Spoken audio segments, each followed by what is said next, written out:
وأشهد أن محمدا عبده ورسوله لا نبي بعد. اللهم صل وسلم وبارك على هذا النبي الكريم. اللهم صل على محمد وعلى آل محمد في العالمين إنك حميد مجيد. اتقوا الله حق تقاته ولا تموتن إلا وأنتم مسلمون. إن الله وملائكته يصلون على النبي يا أيها الذين آمنوا صلوا عليه وسلموا تسليما. وقال الله تعالى يا أيها الناس اتقوا ربكم الذي خلقكم من نفس واحدة وخلق منها زوجها وبث منهما رجالا كثيرا ونساء واتقوا الله الذي تساءلون به والأرحام إن الله كان عليكم رقيبا. وقال الله تعالى يا أيها الذين آمنوا اتقوا الله وقولوا قولا سديدا يصلح لكم أعمالكم ويغفر لكم ذنوبكم ومن يطع الله ورسوله فقد فاز فوزا عظيما. وقال الله تعالى ولوطا إذ قال لقومه أتأتون الفاحشة ما سبقكم بها من أحد من العالمين إنكم لتأتون الرجال شهوة من دون النساء بل أنتم قوم مسرفون. صدق الله. Puji syukur kehadirat Allah dengan mengucapkan alhamdulillahirabbil alamin. Bersalawat kepada Nabi dengan mengucapkan Allahumma salli ala Muhammad wa ala ali Muhammad fil alamin innaka Hamidum Majid. Tak lupa khatib mengajak kita semua untuk berwasiat tentang ketakwaan kepada Allah. Wattaqullaha haitsu ma kuntah. Bertakwalah di mana kita berada. Maka kelak ketakwaan ini yang akan menjadi penyelamat kita. Penyelamat yang memberikan tempat terbaik kita kelak di hari kiamat.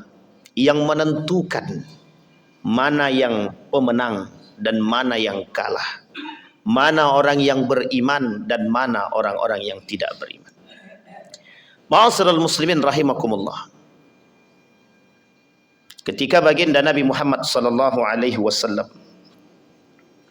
mengatakan kepada para sahabat, la'ana Rasulullah sallallahu alaihi wasallam al-mutasyabbihuna ar-rijalu bin nisa wan nisa'u bir rijal. Bahkan di dalam hadis yang lain, la'ana Rasulullah sallallahu alaihi wasallam al-mukhannisin bir rijal wal mutarajjilina minan nisa. Kata baginda Nabi Muhammad sallallahu alaihi wasallam, Allah melaknat dan Rasulnya orang-orang yang menyerupai perbuatan-perbuatan, baik laki-laki yang menyerupai perempuan dari segi perbuatan, begitu juga perempuan yang menyerupai laki-laki, begitu juga dalam segi perbuatan dan dalam segi segala hal yang menyerupai. Ma'asyiral muslimin rahimakumullah. Akhir-akhir ini negara Republik Indonesia sedang ramai memperbincangkan tentang kasus yang sedang ramai terkait kasus bigai, biseksual dan transgender. Dalam dua hal ini ada hal yang harus kita perhatikan, seperti apa yang Allah sebutkan di dalam Al-Quran tentang kaum Nabi Lut. Wa Luta idh qala liqaumihi, ketika Lut berkata untuk kaumnya, hei kaumku, jangan kalian melakukan perbuatan fahisyah, keji. Antara lain daripada perbuatan keji itu adalah perzinahan, perkataan-perkataan yang dusta, perbuatan-perbuatan yang menyeleweng, baik laki-laki dan perempuan. Bahkan dikatakan dalam Al-Quran, in kuntum tuhibbunallaha fattabi'uni. Kalau betul kalian mencintai aku, kata Allah, ikuti apa yang aku berikan, apa yang aku arahkan. Al-Quran mengarahkan kepada kita, laki-laki itu pasangannya mesti perempuan. Sudah Allah sebutkan dalam Al-Quran. Tapi uniknya mengapa ada manusia yang mencintai laki-laki, mencintai laki-laki, perempuan mencintai perempuan. Dan uniknya ada laki-laki yang tak terima ketika dilahirkan sebagai seorang perempuan. Ada laki-laki yang tak terima dilahirkan sebagai laki-laki dan kemudian dia merubah ciptaan Allah menjadi perempuan. Dan sebaliknya. Kasus dan bukan kasus yang sepele yang berada di tengah kita hari ini. Kasus elkan kita kepada ancaman Allah yang Allah berikan kepada kaum Nabi Lut, yang Allah bumi hanguskan mereka. Bahkan di dalam Al-Quran ketika Allah berkata wala taqrabuz zina innahu kana fahisatu wa sa'a sabila, jangan kalian mendekati perbuatan zina. Di dalam riwayat yang lain, perbuatan itu masuk dalam kasus perzinahan. Bahkan kata Nabi dalam riwayat yang lain, idza ata rajulun ar-rajula, kalau kalian melihat ada laki-laki bertemu dengan laki-laki yang lain dan jatuh cinta mereka, faqtuluh, bunuh mereka. Di dalam hadis yang lain, farjumuh, rajam mereka. Az-zani waz-zaniyatu fajlidu kulla wahidin minhuma mi'ata jaldah. Ada pezinah. Pezinah ini laki-laki dengan perempuan, kategori normal, dia zina, dicambuk 100 kali cambukan. Ini sudah tidak normal, menyeleweng daripada kemanusiaan dan fitrah. Dan mereka berzina lebih seharusnya. Maka kata Nabi, faqtuluhu, bunuh mereka. Kenapa hal seperti ini harus perlu disampaikan? Karena umat muslim hari ini perlu membuka mata. Betapa mudahnya mereka menyebarkan paham, mengajak generasi-generasi muda untuk saling mencintai sesama jenis, untuk keluar daripada fitrahnya. Karena tujuan mereka yang menggerakkan satu, mereka ingin mengatakan hak asasi manusia. Yang kedua, bertoleransi dengan semua keadaan. Wahai orang-orang beriman, jangan kalian ikut campur urusan kami. Ini haknya kami. Kami mau jadi laki-laki atau perempuan terserah. Ma'asyiral muslimin rahimakumullah. Di dalam kalimat ada beberapa hal yang perlu kita pahami. Yang pertama, lesbi. Lesbi ini perempuan menyerupai perempuan. Sama kata Nabi. Dalam hadis Nabi, jika kalian melihat ada perempuan menyukai perempuan, maka apa yang harus dilakukan? Harus farjumuha, rajam mereka. Bahkan ketika baginda Nabi Muhammad SAW mengatakan dalam riwayat yang lain, sama dengan laki-laki yang menyukai laki-laki, yang disebut dengan faqtuluh, bunuh mereka. Ma'asyiral muslimin rahimakumullah. Betapa kuat ancaman Allah terhadap pelaku lesbi. Apa dasarnya? Dan mengapa ancaman itu begitu kuat? Yang pertama, menentang fitrahnya Allah. Yang kedua, menentang ciptaan Allah. Yang ketiga, tidak taat kepada Allah. Yang keempat, memberi ancaman kepada manusia-manusia yang lain. Yang kelima, memberikan dampak kepunahan kepada generasi. Yang kedua, gay, laki-laki dengan laki-laki. Bahasa lain, homoseksual. Ini sudah pernah terjadi. Seharusnya kita umat muslim dan mukmin ini mampu mencegah perbuatan-perbuatan mereka yang sangat menyimpang dan bukan membantu, justru membela. Karena perbuatan hari ini, mereka seolah-olah mudah sekali menyebarkan paham-paham seperti ini.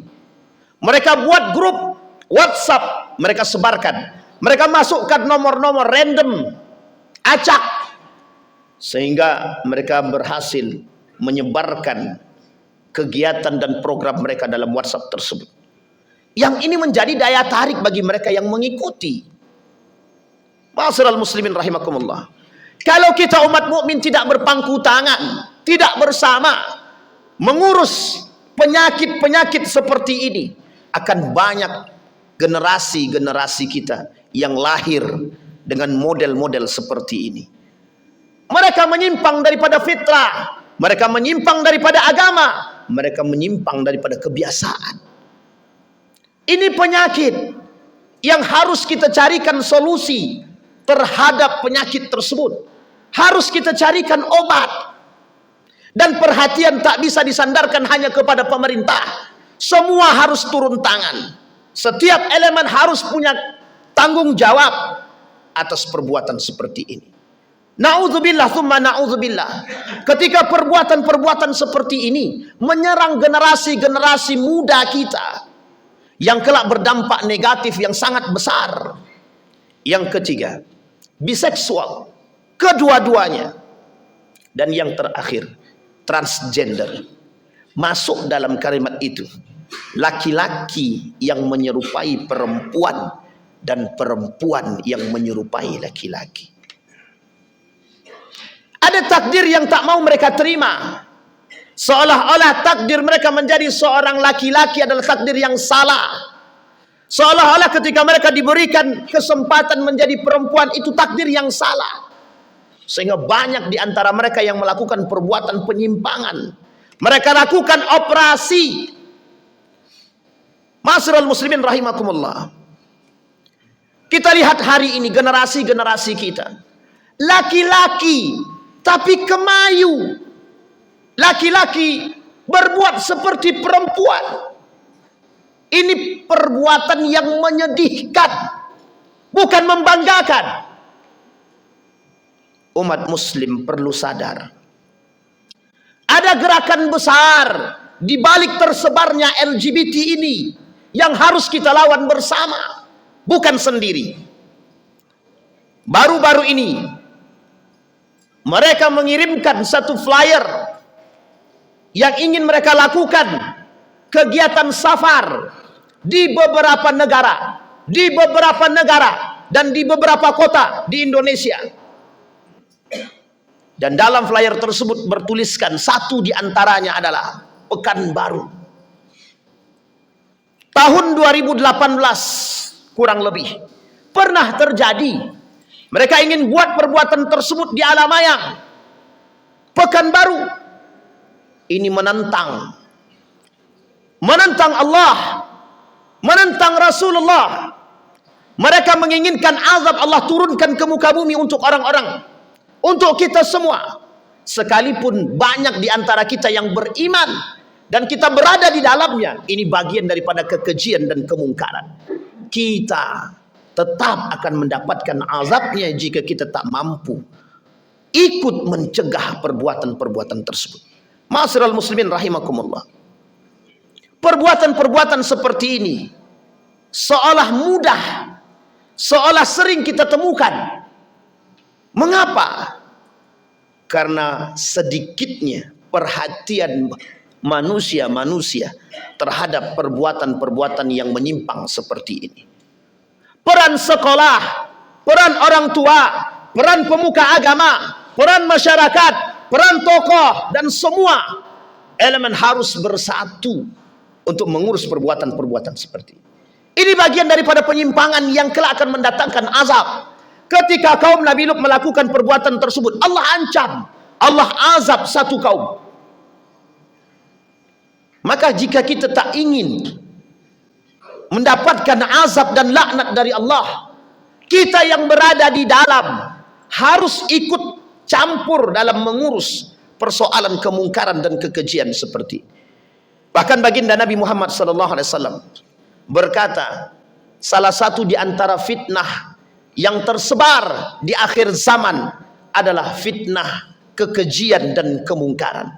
Antara lain perbuatan hal tersebut. Dan perbuatan-perbuatan seperti ini selalu bergandeng tangan dengan narkoba dan miras minuman keras. Ma'asyiral muslimin rahimakumullah.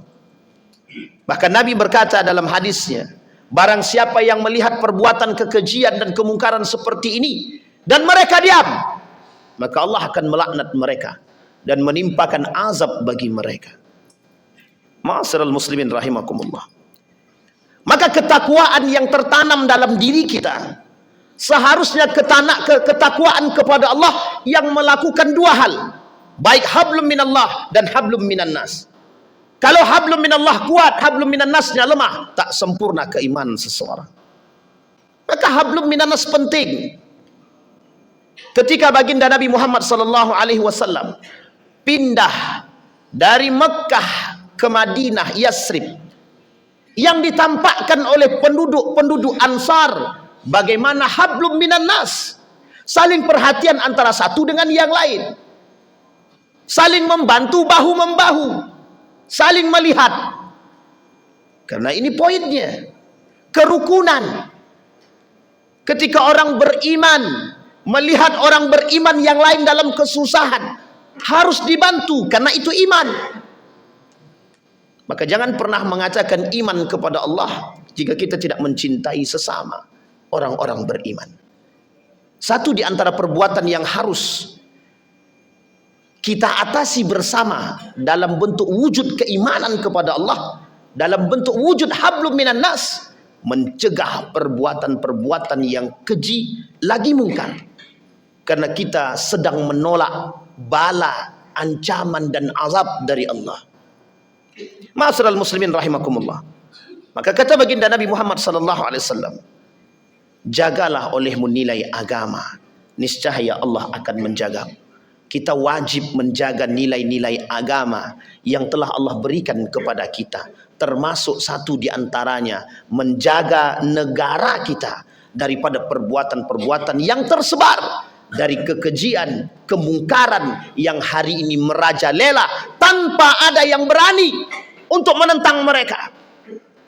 Maka oleh karena itu, jangan katakan kita beriman kepada Allah jika kita tak mampu berbuat mencegah perbuatan-perbuatan yang keji lagi mungkar. Fa'tabiru ya ulil absar la'allakum tuflihun.